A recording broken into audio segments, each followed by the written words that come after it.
There it goes. Hey guys, welcome back to the channel. I'm here with Bobby, and we first of all want to say that we're hoping everyone's having a wonderful holiday season. Christmas is past, but New Year's is just a couple days away. And what we'd like to do is kind of go over our plans for the new year, because it starts in a couple days. So if you've been following along, we've been working on Frankenbuggy quite a bit, and yesterday we ordered a bunch of parts. Let me see, we got this and I guess it was a kit. We talked about the AC compressor delete, and what I saw was like an actual something down here with a pulley on it, but what Bobby found, it replaces the water pump pulley that takes the V-belt, and it just brings the pulley back so it could ride on the serpentine and completely just deletes that small one. Yep. I don't know where that little, well, right there. That little belt there picked up this, and a non-existing power steering pump. So that's going to eliminate any problem having to deal with the small one. Might have to get a shorter serpentine belt, but it'll make things a lot easier to work with and clean it up a little bit. Yeah, just basically what we need is all that's going to be powered there off the serpentine. And yesterday I also ordered the cooling hose flanges. We're going to do a little experiment running Mark 1 Golf or Rabbit cooling flanges, see if they work on this engine, because Mark 1 and Mark 2, that's the car that everyone, you know, has the fancy parts for, like the billet stuff. So we want to make sure all that works, and it'll eliminate all this extra nonsense on this weird one. I just ordered a straight shot through. And is that one there to come to? A new one there? We got a PVC, what is it? PCV? PCV valve. A billet one of those. So yeah, got a lot of stuff coming for this one. A lot of neat stuff for Frankenbuggy. Should be here within a week or two, so a lot more content on that. Definitely. We want to get this thing running. And then I guess I'm just going to end up fabricating an aluminum shield for this. Yeah, cut some out. It'd look cooler, and it's the plastic pieces alone, it's probably like $70 for both. And we could just cut a piece of aluminum. I got plenty of aluminum, so yeah. That'll go fine. So that's this one here. We got the C10 coming along. Still need to finish the cage on that. You'll see shortly the engine I'm building, kind of the motor that I'm just putting together, kind of like a Frankenstein build. Just a bunch of random LS stuff I have laying around. But get a motor in there and then start mocking up what's going to go on the real motor that is being built. I'm going to rebuild the TH350 this year, so I'm going to learn how to do all that. Yeah, in the back of this thing, what's left on the cage here, so I'm able to drop the cage down and weld all the tops of the hoops and everything, is the bars that come back here and pick up the frame. So we're gonna have to pull the bed off and take all this heavy bed out. This is all coming up. So basically there's gonna be tubular framework to hold the sides on, and then we'll be looking down at the frame there, and then we'll be mounting a gas tank back here, battery, all that stuff will have its own mounts back in here. Box, because we're doing a water to air intercooler whenever we get a turbo on this, so the water box back there. Yeah. And we already built the 4-link, so that's all done. This thing, when it really squats and goes when we're driving it. And then Black Betty. My goal right now is just get it on the road, street legal. Clean up some of this red paint, get all this red paint off, paint the wheels, just get it into like a patina, just rat rod Beetle. Yeah. Have fun on the road. Built a brand new motor for it, so that's ready to go. Yep. Was a 1641 with a cam in it. Yep. So, and then of course interior work. Yeah. I think the one seat's good, but the one is non-existent. We rebuild the seat.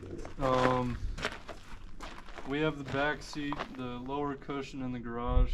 Wouldn't mind just throwing that back in there. Need to figure out the right battery for it. A lot of wiring I need to do on this car too, so that'll come. Yeah. And then Rallybug. Rallybug, we're building the 1835. I did a couple of videos on the building of that, and I built that to be a turbocharged motor, and so that's going to end up back in here. And then what I'm going to do is, instead of the turbos, a lot of guys they'll put the turbo out the back on the back side here, but I'm going to route it up front.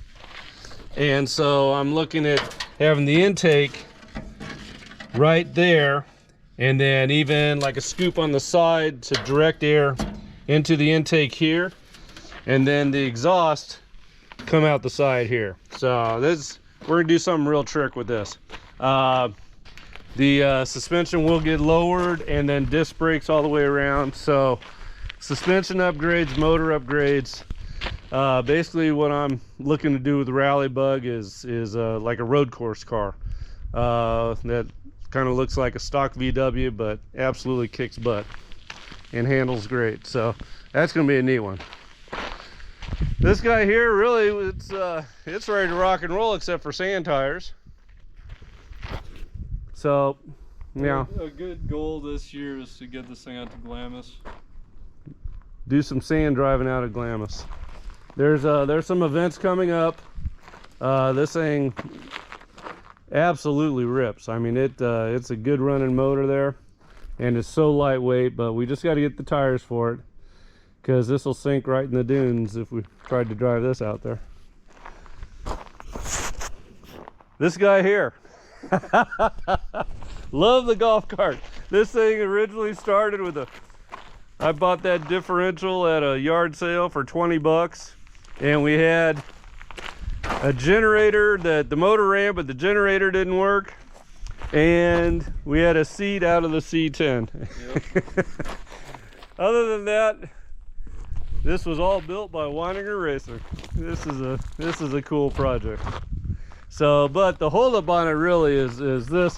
I got this from a friend, and basically even at idle it just slams shut. It's supposed to be progressive, put progressive tension onto the belt after we get the correct belt, and so when it's just idling, it's opened up and it's not turning this, because when this is turning you can't shift gears. This differential has forward and reverse, but as long as this pulley is turning, you're not shifting. So, and that all has to come to this here, that clutch there.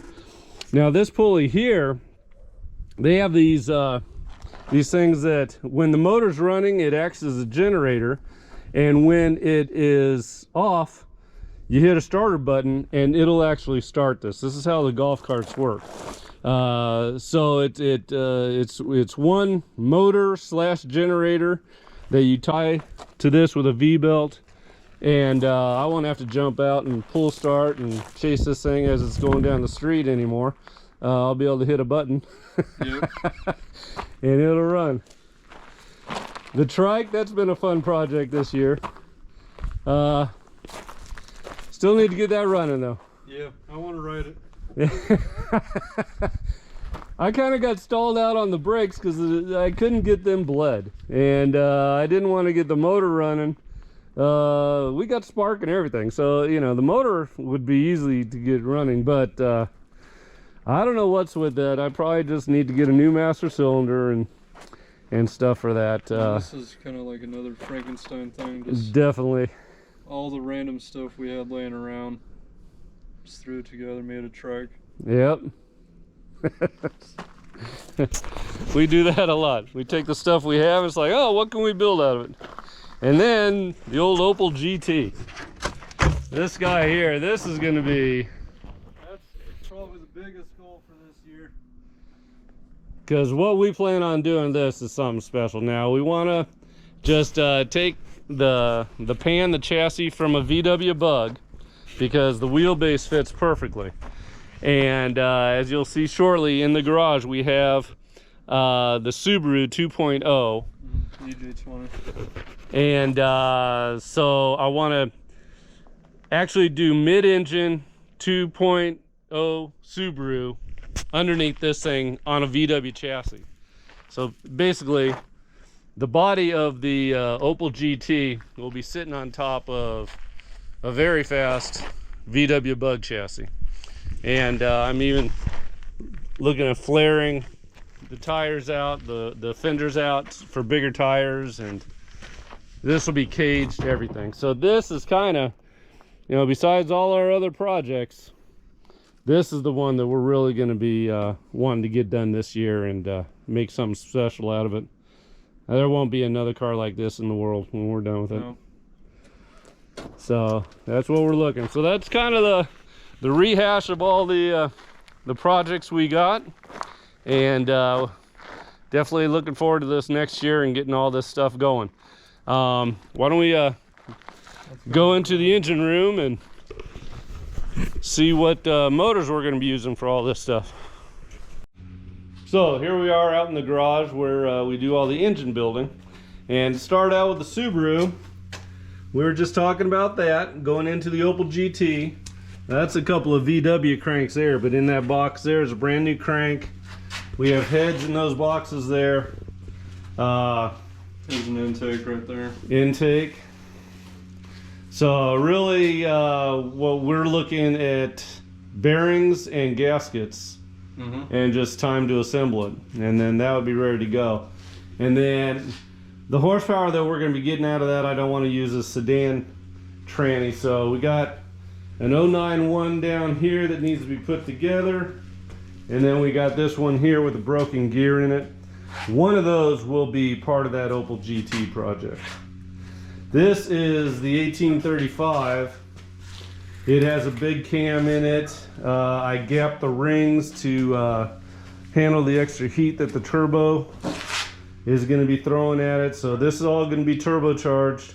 I had this inch and 5/8 exhaust, and I just threw that on there just to mock things up. But in all actuality, everything here is going to be behind here, and the turbo is going to be sitting up there like I explained out there at the car. I'm thinking these tubes here, just reverse side and take them from the front to the back. I think that will probably work. These other ones here, I'm gonna have to do some cutting and welding to get those to work. So it's a matter of getting the turbocharger and the flange and just setting this all up. This is basically just gonna be a throttle body, and then we are gonna be putting injectors basically. And I didn't know this, but they have stock VW, what year is that have the injectors already built into it. Yeah, it's like a Super Beetle. Yeah, the early 70s, mid 70s. When they started getting fuel injection in them. Yeah, there is actually stock VW motors, and I didn't even know that, that have the bungs already in there. So, because that's how they came, fuel injected. So I'll probably end up getting those castings instead of modifying these. And yeah, that's ready to go. And then this motor here, Bobby just got done. This is the Frankenstein LS. Just a stock 5.3 bottom end. I'm going to be using a LS3 camshaft that I just had laying around. These are 5.3 heads. I just got done lapping the valves and putting the 6.2 springs in them. And yeah, this is gonna be a fast engine to put together, and then we can have an engine for the C10. This intake I got for super cheap, but it turns out it's square port, so I'm gonna have to get adapters. You can see right in there. Doesn't quite fit on the cathedral port head, so we can get adapters for that, so I can just run this intake. This is a 6.0 intake out of like an Escalade mid-2000s Gen 4 LS. Brand new though, so that's exciting. Yeah, just all the random LS stuff I had laying around is gonna go in this. Is that the cam that's going in it, or? That's the stock 5.3. Okay. And this box is the 6.2 cam. Okay. And then just, you know, random, all the LS Stuff to build it. That's the TH350 I'm going to rebuild this year. That was the original one out of the C10. I've never done transmission work before, so that's going to be a learning experience. Absolutely. But, I mean, that can hold up with this engine, no problem. That other one that's in the bag, I'll have to get something more heavy duty than a turbo 350. But, yeah. This is the expensive motor. Yeah. Yeah. That's the ultimate motor that we're going to be putting in the C10. But we will be using that one there to mock things up, because it's going to be turbocharged, so we'll do all the charge pipes and exhaust and all that on that. So basically build the whole turbocharged system on that, and then by that time we'll have this one all together, because that one, that's a costly endeavor. I'm not going cheap on any part on that. On that one there. And that's going to have the water-cooled intake. What's that called? Air to water. Air to water intercooler. Intercooler. So that's going to be very trick. Yeah. You can see this intake manifold there. That's just a project that I've talked about before, but it's just a small block Chevy. Probably won't get to it this year, but I'm kind of planning at some point building a truggy. So we gotta at least build the engine. Well, the engine's gonna get like built real soon, because I'm sure you guys can tell we have too many engine parts and not enough engines assembled. Yeah. So we will be working on all of that, and lots of transmission stuff. So one thing I want to learn, Bobby's talking about learning the automatic transmission. I'm going to learn how to put all that together. So that's actually gear sets out of an 091. And we have cases for, what is this, 20 over? This one here? Yeah. 20 over. We have everything we need to build another Volkswagen engine. To build another Volkswagen. As you can tell, we have plenty of heads, and we have jugs rods, and pistons. Everything. And a couple cams. One of those is stock, and one of them was the what do they call it? The 10. It's 110. We have the 110 cam there. So I'm not sure how crazy I'll get with that one build, but basically assemble it and get rid of some parts here. That could be the temporary motor for the Opal. It could be, because that's going to involve Kennedy adapter and wiring and ECU and everything. All sorts of stuff. Throw a 1600 in there. Just to drive it around. Yep. Can't wait to drive that one around. Because that's gonna take a lot to figure out. And yeah. Yeah. So I think that's about it, guys. We sure appreciate all the subscribers, and do what you can to kind of help us advance the channel. Tell your friends about us, and maybe get them to subscribe and watch our videos, because it's going to be a good year at Weininger Racing. Absolutely. I'm going to get these all together for you guys, and well, we appreciate you. And everyone have a great New Year celebration. This, 2 days away. And then the start of a very miraculous year in productivity here. Yep. So, all right, guys. Thanks a lot, and we'll see you on the next one.